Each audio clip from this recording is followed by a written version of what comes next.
Dear students, welcome back to biology academy. तो एक बहुत ही अच्छा नोटिफिकेशन जो है वो रिलीज हो चुका है, आ चुका है, जिसका आप सबको इंतजार था। दैट इज यूपीएससी आईएफएस 2023 के लिए जो आपका नोटिफिकेशन है वो आउट हो चुका है। जैसे ही आप गूगल पे डालोगे यूपीएससी आईएफएस रिक्रूटमेंट 2023, तो वैसे ही आपको एक वेबसाइट जो है यहाँ पे ओपन हो जाएगी, जैसा कि मैंने ओपन कर रखी है यहाँ पे। तो यहाँ पे साफ साफ मेंशन है UPSC IFS, that is Indian forestry service 2023 notification out. The Indian Forest Service, that is your IFS examination, is conducted by the Union Public Services Commission for the recruitment of officers at the all India level by the Government of India for scientific forest management. तो अगर आप interested है government job के लिए, UPSC जो सबका dream होता है, तो इसके लिए अगर आप फॉरेस्ट मैनेजमेंट में जाना चाहते हैं, वहां का ऑफिसर बनना चाहते हैं, तो उसका रिक्रूटमेंट जो प्रोसेस है वो स्टार्ट हो चुका है। तो यहाँ पे 3 पॉइंट्स आपको मेंशन किए गए हैं। A candidate has to be at least 21 years old and not more than 32 years old on August 1st 2023। जो अभी अगस्त 1st आएगा 2023 का, तो आपकी एज मिनिमम 21 होनी चाहिए और मैक्सिमम 32 होनी चाहिए।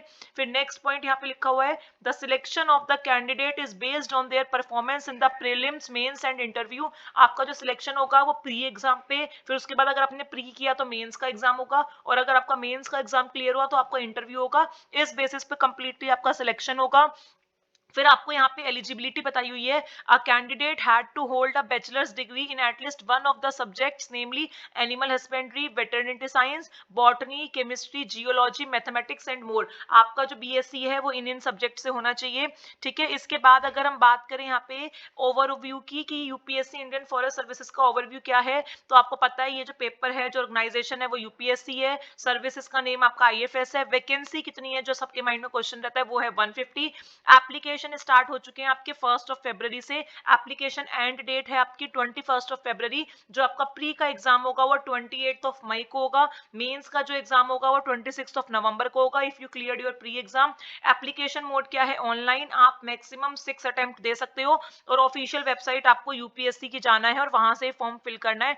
अब अगर बात करें यूपीएससी आईएफएस वैकेंसी 2023 की, तो यहाँ पे टोटल ऑल ओवर 150 जो है वैकेंसी निकली है, और ये जो वैकेंसी है ये कास्ट वाइज जो है डिवाइडेड होंगी। इसमें general category, other backward classes और इकोनॉमिकल वीकर सेक्शन, सबके लिए एक स्पेशल रिजर्वेशन होगा। फिर अगर हम बात करें यहाँ पे एप्लीकेशन प्रोसेस की, तो यहाँ पे कुछ स्टेप मेंशन है जिनको फॉलो करके आप अपना फॉर्म फिल करना है, और एप्लीकेशन जो है आपका ऑनलाइन मोड से ही होगा, ऑफलाइन कोई मोड नहीं है, आपको ऑनलाइन ही एप्लीकेशन फिल करना पड़ेगा। तो नंबर फर्स्ट स्टेप है यहाँ का कि आप ऑफिशियल साइट पे जाइए, फिर वहां पे अपनी पर्सनल इंफॉर्मेशन जैसे कि नेम, एज, एड्रेस, ये सब पार्ट 1 का जो रजिस्ट्रेशन का प्रोसेस है वो फिल कीजिए। जैसे ही आपका पार्ट 1 फिल होगा, उसके बाद आप दोबारा से डबल चेक कीजिए कि आपने अपने फॉर्म में कुछ मिस्टेक तो नहीं कर दिया है, क्योंकि अगर एक भी बार मिस्टेक हो गई और अगर आपने बिना चेक करे फॉर्म सबमिट कर दिया, तो उसके बाद आप कोई भी चेंजेस नहीं कर पाएंगे, करेक्शन विंडो ओपन नहीं होगी। और अगर आपने पेपर क्लियर भी कर लिया और अगर आपके जो इंफॉर्मेशन है वो मैच नहीं होगी रियल डॉक्यूमेंट से, तो आप डिस्क्वालीफाई हो जाओगे। फिर उसके बाद आपको डॉक्यूमेंट्स चाहिए होंगे, जैसे कि आपके educational certification, identification proof, age relaxation अगर आप एप्लीकेबल हो तो वो चाहिए होगा, पोर्ट्रेट चाहिए होगा, सिग्नेचर चाहिए होगा, पेमेंट इन्फॉर्मेशन चाहिए होगा, और एक डिक्लेरेशन चाहिए होगा। तो पार्ट 2 में आपका ये सारा जो है वो आपको करना है। पूरा फाइल है वेबसाइट पे 55 पेजेस का, वो आपको अपलोड करना है कि साइज क्या होना चाहिए फोटोग्राफ का, साइन का। उसके बाद आपको एक टेस्ट सेंटर जो है वो सिलेक्ट करना है, और आपको एक जेन्युइन ईमेल एड्रेस देना है जो फ्यूचर तक यूज हो सके, जो कि मेल ऐसा देना जो कि आप लोग यूज करते हो। इधर उधर से कोई मेल अगर आप अप्लाई करोगे तो आपका सिलेक्शन प्रोसीजर में दिक्कत आएगी। उसके बाद आपको फाइनली आई एग्री क्लिक करके और अपना एप्लीकेशन जो फॉर्म है उसको क्या करना है, सबमिट कर देना है। तो उनको एक रजिस्ट्रेशन नंबर जो है आपको मिलेगा, उसको आपको सेफ रखना है, क्योंकि एडमिट कार्ड के लिए आपको वो रजिस्ट्रेशन नंबर काम आएगा। और आप अपने फ्यूचर प्रेफरेंस के लिए ये जो एप्लीकेशन फॉर्म है इसका स्क्रीनशॉट लेके, प्रिंट आउट लेके अपने पास रखिए। अगर हम बात करें बेटा यहाँ पे फीस स्ट्रक्चर की, तो जो अनरिजर्व्ड कैंडिडेट्स हैं, जो ओबीसी कैटेगरी है, उनके लिए सिर्फ 100 रुपीज का फॉर्म है, और जो SC ST और PH है उनके लिए कोई फीस नहीं है। सिमिलरली जो फीमेल कैंडिडेट्स हैं उनके लिए भी कोई फीस नहीं है। और आप जो है किस तरीके से पेमेंट कर सकते हैं, तो यहाँ पे लिखा हुआ है candidates can deposit the money in any branch of SBI by cash. आप अगर कैश पेमेंट करना चाहते हो तो किसी भी स्टेट बैंक ऑफ इंडिया के ब्रांच में जाके पे कर सकते हो, या आप नेट बैंकिंग यूज कर सकते हो SBI की, आप वीजा, मास्टर, रुपए, क्रेडिट, डेबिट कार्ड इन सबको भी यूज कर सकते हो। अगर हम बात करें सिलेक्शन प्रोसेस की, तो सिलेक्शन प्रोसेस 3 स्टेजेस में होता है। सबसे पहले आपका प्री का एग्जाम होगा, आपको वो क्वालिफाई करना है, फिर आपको मेंस का एग्जाम क्वालिफाई करना है, उसके बाद आपको इंटरव्यू क्वालिफाई करना है, तब जाके आपका ये जो एग्जाम है वो क्लियर होगा। एलिजिबिलिटी की बात करें तो यहाँ पे लिखा हुआ है candidates who are interested in the requirement in the recruitment must check the eligibility criteria before apply. तो आप जो है अपना क्राइटेरिया चेक करेंगे, जैसा कि मैंने आपको बताया है, आपका एज लिमिट होना चाहिए, क्या होना चाहिए, आपके पास बैचलर्स डिग्री किस किस सब्जेक्ट में होना चाहिए, ये सारा आपका एलिजिबिलिटी क्राइटेरिया है। ठीक है, रिलैक्सेशन की अगर मैं बात करूं तो जो SC ST और एक्स सर्विस मैन है और जो ECO और SSCO है उनको 5 ईयर एक्स्ट्रा रिलैक्सेशन मिला है। मतलब अगर उनकी एज 37 ईयर्स तक है मैक्सिमम तो वो अप्लाई कर सकते हैं। अदर बैकवर्ड क्लासेस या जो डिफेंस सर्विसेज है उनके लिए ये जो क्राइटेरिया है रिलैक्सेशन का वो 3 ईयर्स का है। और अगर कोई पर्सन है जिसको डिसेबिलिटी है, जैसे कि लो विजन है, पार्शियली डीफ है, लोकोमोटर डिसेबिलिटी है, तो उनके लिए 10 ईयर्स का, या कोई एसिड अटैक विक्टिम है तो विक्टिम है तो उनके लिए जो रिलैक्सेशन है वो यहाँ पे 10 ईयर्स का दिखाया हुआ है।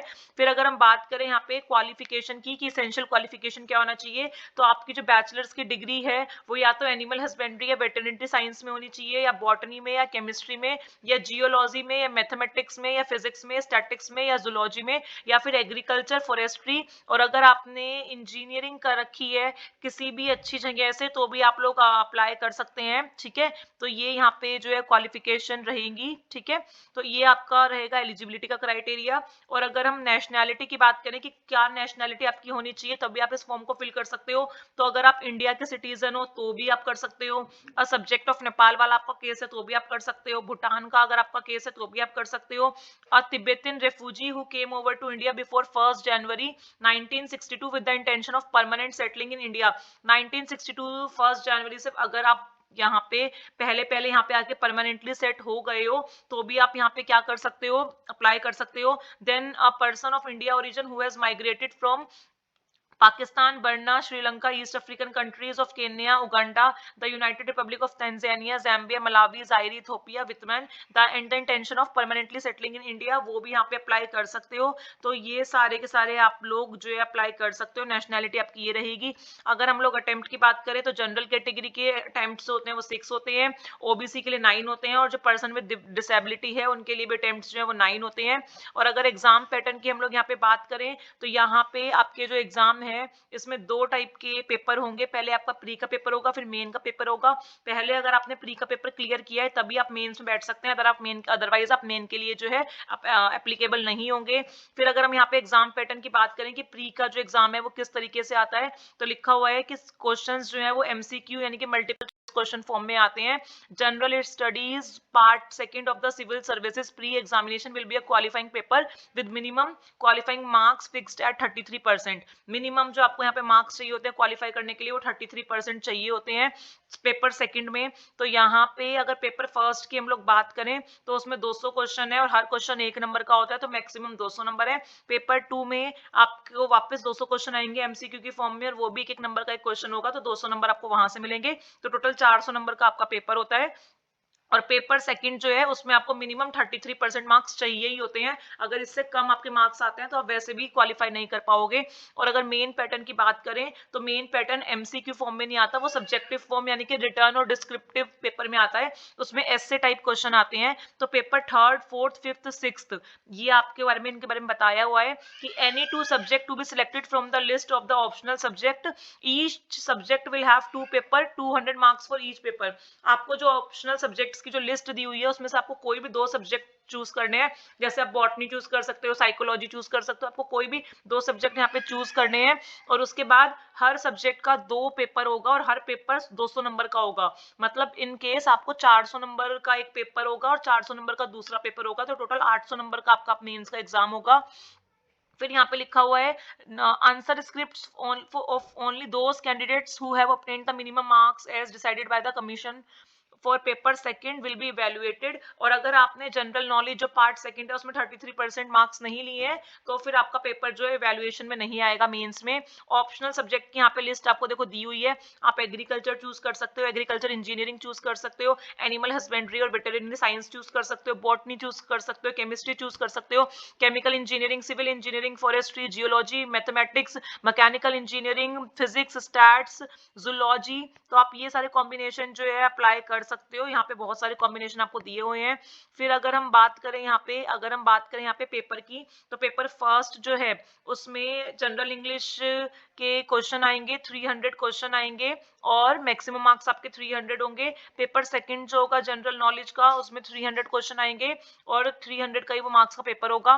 पेपर थर्ड जो होगा आपका जो ऑप्शनल सब्जेक्ट का होगा वो 200 क्वेश्चन आएंगे और 200 मार्क्स का पेपर होगा। सिमिलरली पेपर फोर्थ जो होगा ऑप्शनल सब्जेक्ट का वो आपके 200 क्वेश्चन आएंगे उसमें और 200 नंबर का पेपर होगा। पेपर 5 और 6 आपके जो सेकंड ऑप्शनल सब्जेक्ट आपने चूज करे हैं उसके बेसिस पे होगा, तो 200 आपका उनके नंबर रहेंगे। तो टोटल 1400 नंबर का आपका जो है ये सेक्शन रहेगा। ये मेंस का है आपका, ठीक है, ये मेंस का आपका पेपर रहेगा, मेंस का क्राइटेरिया रहेगा। और जो मैक्सिमम स्कोर इंटरव्यू के हैं वो 300 है, तो इंटरव्यू के स्कोर आपको मैक्सिमम बता दिए गए हैं, वो 300 में से रैंकिंग होगी आपकी। तो ये आपको कैटेगरी वाइज जो है यहाँ पे बताया हुआ है कि अलग अलग कैटेगरी के लिए जो सर्विस एलोकेशन है वो अलग अलग है।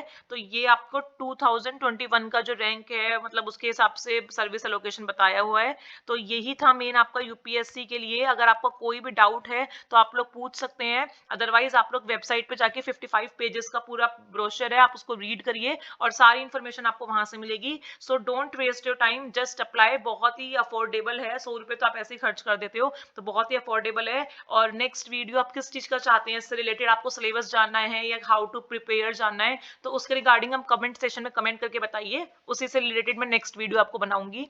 ठीक है, तो stay connected with biology academy. और अगर अभी तक आपने सब्सक्राइब नहीं किया है तो चैनल को सब्सक्राइब जरूर करें।